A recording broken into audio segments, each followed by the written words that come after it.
গতকাল আমি যে চুড়িদারের কাটিংটা তোমাদের সাথে শেয়ার করেছিলাম, আজকে তোমাদের সাথে শেয়ার করব সেই চুড়িদারেরই স্টিচিংটা। এই চুড়িদারটা আমি আমার বোনের মাপে কেটেছিলাম, আর ডিজাইনটা কিছুটা এরকম। পিছনের দিকে একটা ডিপ ডিজাইন করেছিলাম ক্রিস ক্রস, আর সামনের দিকে করেছিলাম এরকম একটা সুইট হার্ট নেক। আর এই লটকানটার ভিডিওটা আমি এখানে করিনি, সেটা আলাদা করে আরেকটা ভিডিওতে আসবে। তো চলো স্টিচিংটা দেখা যাক।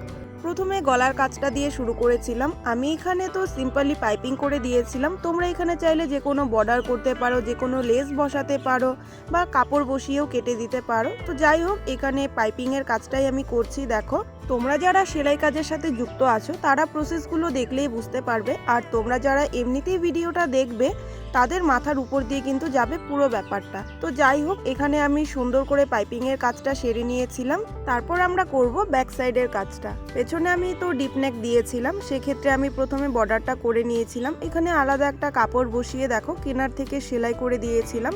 তোমরা কিন্তু চাইলে এই জায়গাটায় কাপড় বসিয়ে তারপরে কাটতে পারো, সেক্ষেত্রে কিন্তু ফিনিশিংটা আরও সুন্দর হয়। আমার কাছে কাপড় কম ছিল বলে আমি এই প্রসেসটা নিয়েছি। এক্সট্রাভাবে কাপড় বসিয়ে তারপরে যদি কাটা হয় সেক্ষেত্রে কর্নারগুলো খুব সুন্দর ফিনিশিং আসে, এটাতেও খুব সুন্দর আসে। সেক্ষেত্রে একটু দেখে ভালো করে তারপরে করতে হয়। তো যাই হোক, এখানে আমি কিনারে আরেকটা সেলাই করে দিয়েছিলাম, দেন সামনের পার্টটা পেছনের পার্টের উপরে বসিয়ে সুন্দর করে স্টিচ করে দিয়েছিলাম। আমি যেভাবে কাঁধের জয়েন্টটা দিয়েছি এভাবে দিলে কিন্তু জয়েন্টের জায়গাটা খুব সুন্দর হয়, বাইরে থেকে বোঝা যায় না যে এখানে জয়েন্ট পড়েছে এরকম।